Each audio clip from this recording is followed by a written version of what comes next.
Good evening, everyone. Welcome to the January 24th, 2013 meeting of the Goffstown Planning Board. As usual, we will begin with introduction, starting with Brian. I'm Brian Rose. I'm the Planning and Zoning Administrator. Phil Devanza, Selectman. Brian Hanson.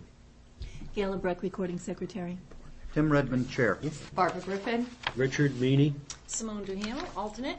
Thank you, everyone, for coming in tonight. I think Simone will be a voting member tonight, as we will require her assistance tonight. Okay, the first thing would be the consider the minutes of the January 10th, 2013 meeting. Everyone had a chance to look them over and read them? Does anyone have any comments, corrections, additions? Second. Motion by Phil to approve, seconded by Richard. Any discussion of the motion? I'll call for a vote. All those in favor of having the minutes as presented, say aye. Aye. Opposed? Abstentions? Chair votes yes.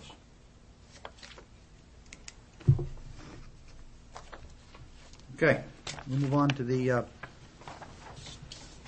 first new business tonight is map 2, lot 39-1 and 40-1. A completeness review, final subdivision review hearing for a proposed lot line adjustment for Tipping Rock Road, Jill and Joseph Exner, and J. Holly Cassidy Revocable Trust, zoned agricultural. Brian, would you like to give us a brief rundown on the matter, please? Sure. So, as you stated, this is a lot line adjustment.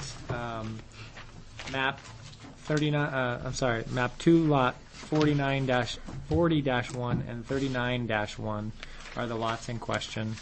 The proposal is to add a jog in the line that currently extends all the way through to the back of the lot, from Tipping Rock Road all the way to the back. This will move approximately 26,835 square feet from lot 39-1 to lot 40-1. So the resulting acreage of 39-1 will be 7.32 acres, and the resulting acreage of lot 40-1 will be 2.62 acres. There's no question in my mind that this is not a regional impact, so I recommend that the board vote to accept this plan and vote that there is no regional impact. There weren't really any comments from any of the staff members as well. This is a pretty simple lot line adjustment. It didn't require any kind of variances or anything like that in order to do it. There's plenty of acreage on both lots. So, and I believe the purpose that they are doing, the reason why they're doing this is to be able to build a barn off to the side of the lot on map 2, lot 40-1, I believe. So my recommendation is to approve the lot line adjustment with the conditions of approval as listed. There are 4 conditions of approval, and they're all just the standard ones regarding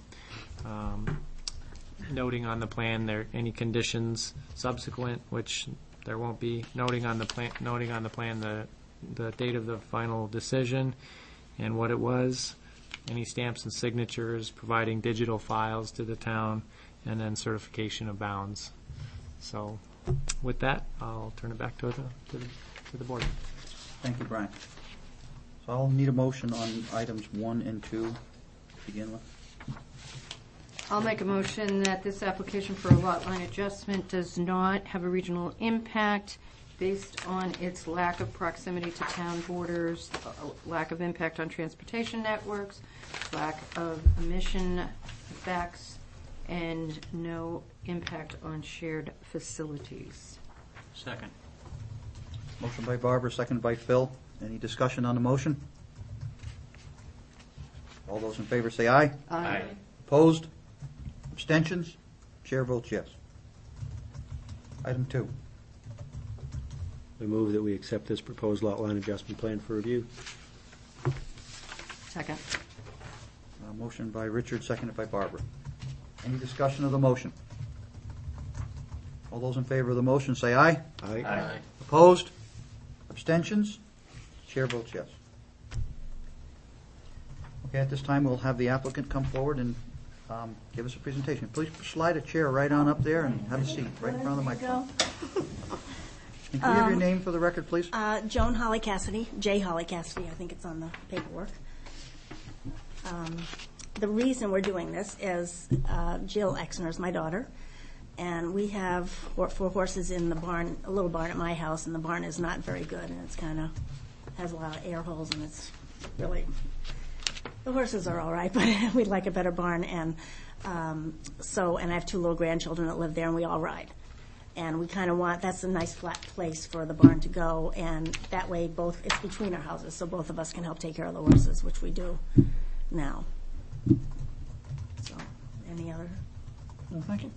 Seems very straightforward. Do they have blankets on tonight? Yes. Actually, the little pony has 3. Overkill. Madam, I'd like to ask a question, if you don't mind.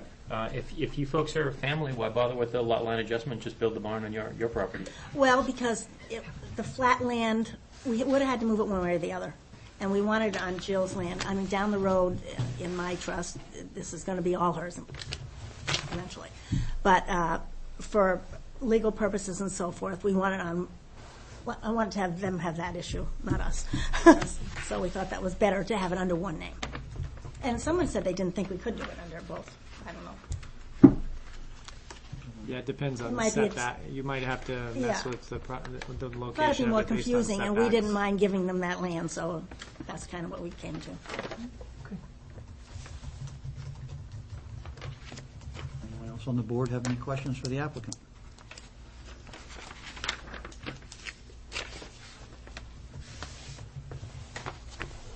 Nothing here. Nope. Just waiting for John to get settled and he wants to get up to speed.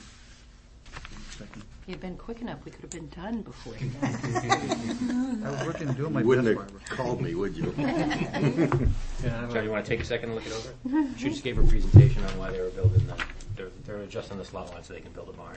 Yes, I had read this. Okay.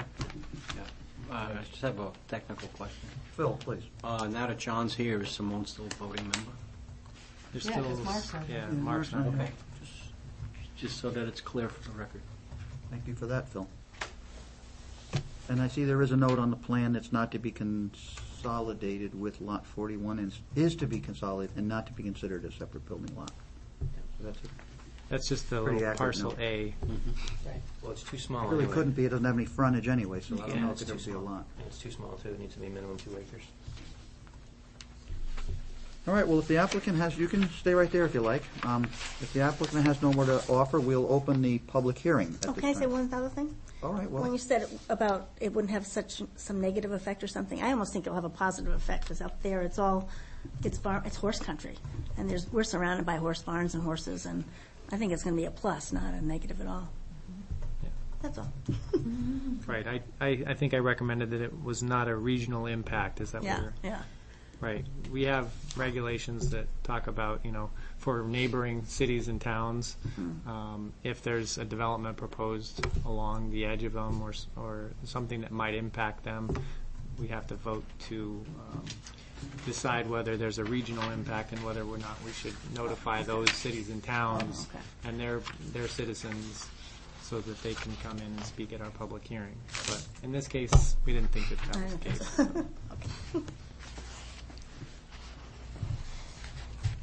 all right, well, the public hearing is open. If anyone from the public would like to comment, this would be the time to do it.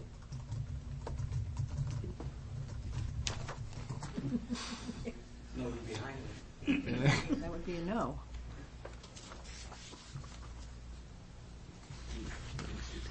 All right, seeing no public comment, we'll close the public hearing. It says here the board should resolve any remaining issues. Do we have any remaining issues?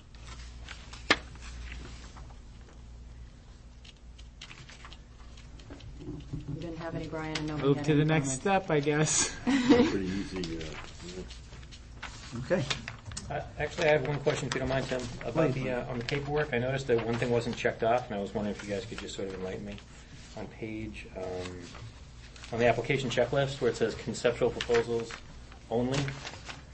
There's nothing checked off at all. Item submitted, or item is NA, or waiver requested, or anything. Should that be checked off, item is NA? It's not a conceptual proposal. I mean, it very well could, should, I guess, have had an NA on the, on that, but, yeah. Cool, okay.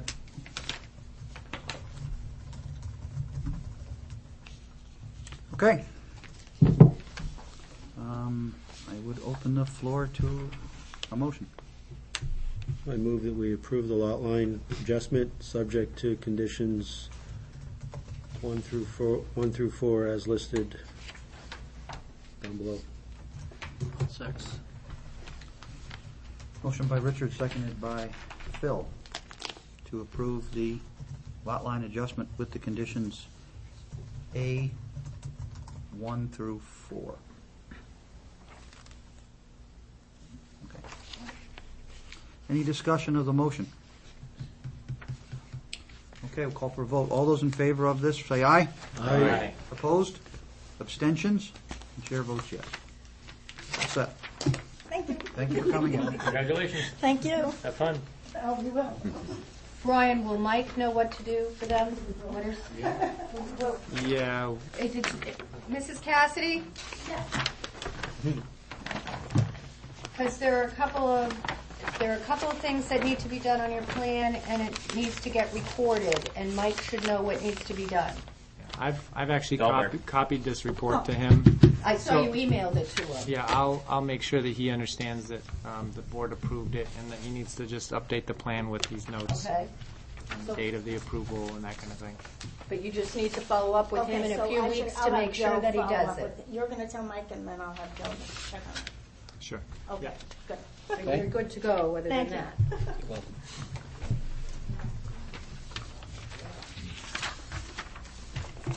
Okay, there's a, in the correspondence and FYI, there's a copy of the intent to cut permit for map 10, lot 23-1 on Snook Road. There's a letter here from Patty Gale saying that there are no issues with any wetland crossing. They will need to apply for the state. So if anybody wants to see the intent to cut permit, it is available at the planning office. And there's a copy of Town and City Magazine here. If anybody wants to take it home with them, you're welcome to it.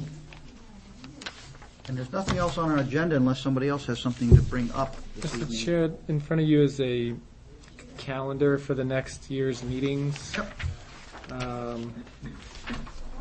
Patty put this together and just, I think it would be good for the board to go through it and make any adjustments to it, or if there are no adjustments, to just vote to What approve it. adjustments could we make, Brian?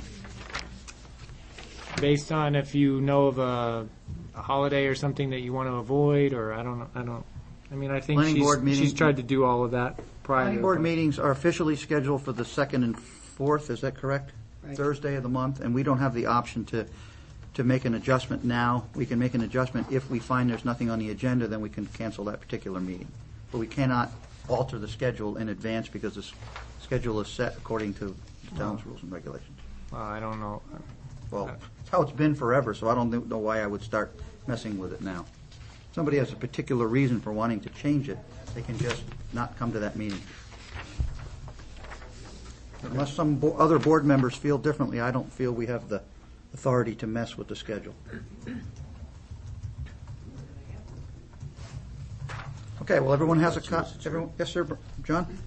Thank you. Someone, one of the, a previous petitioner who has come in and gotten a couple extensions for a project, mentioned it to me today and asked if I could get her an answer. Well, first of all, we'd like to, is it a project that's approved currently? Yeah, I think so. Is it a It's petitioner or an applicant? an applicant, I'm sorry, not a petitioner. I'm sorry. So do we, at this point, I think we should know who we're talking about, so we're not giving information out without, Jan Bonneville okay.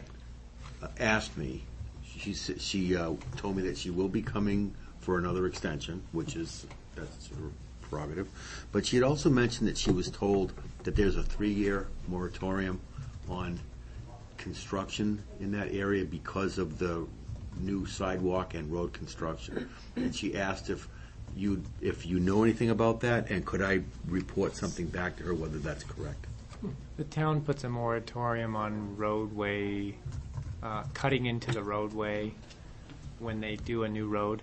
So and they put in the new sidewalk there as well as the new pavement on Mass Road.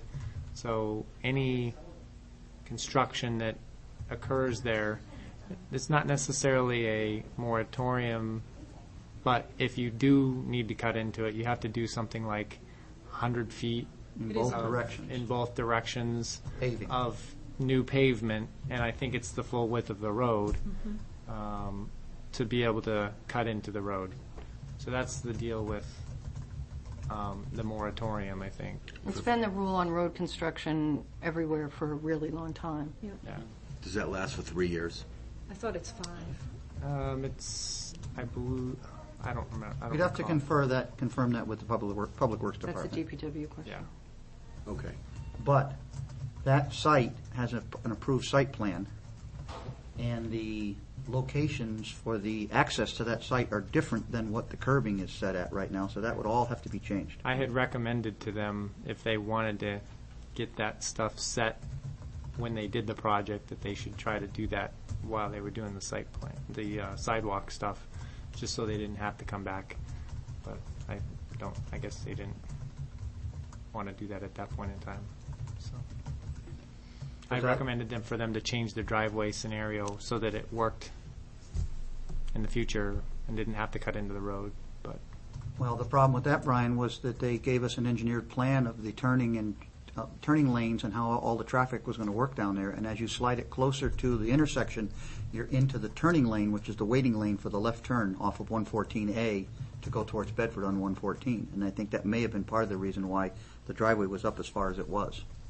And we went over this a lot with that project. We talked about it quite a lot, and they agreed to those terms that they actually set forward.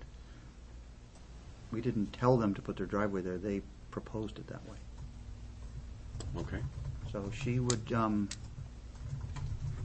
she needs to talk to DPW and planning. Yeah. find out about the moratorium and what her requirements are to actually begin her project if she wanted to start it. Now, she knows she has to be here 30 days prior to her She's coming in March, I think. expiration date. She has to make an application 30 days prior to that date. Okay. I will let her know that. Yeah, make sure she knows. Yeah. But well, I don't want to keep everybody. No, but it's fine. thoroughly anyway. It sounds like it's put. I don't know the whole dynamics of it because I wasn't through the beginning of it, just the end of it. But it sounds like there's an additional burden that's now been put on that project. It sounds like that, and I'm not sure. Because of this moratorium thing? Yeah, because of the new road, because of that construction that happened. Well, unfortunately, John, that's That's any the way it applicant's goes. problem when they have a project that's been in the pipeline for, I don't know, what, 4 years now or more, maybe more. That's a risk that an applicant takes when they get an approval and then don't build their project. Things change, and then they have to change with the changes. That's been back and asked for other things, as I remember too, John, maybe a change of the driveways once, and I don't know if it was a formal request or not, but I remember something about that. Okay. So it's a DPW will ask them. She just would like an answer, so I told her I'll try to help her get. DPW, and then back to Brian. Okay. Anything else for the meeting tonight, before the committee? Board, rather? Seeing none, I'll entertain a motion to adjourn. Second. Motion by Phil. Phil, seconded by Richard.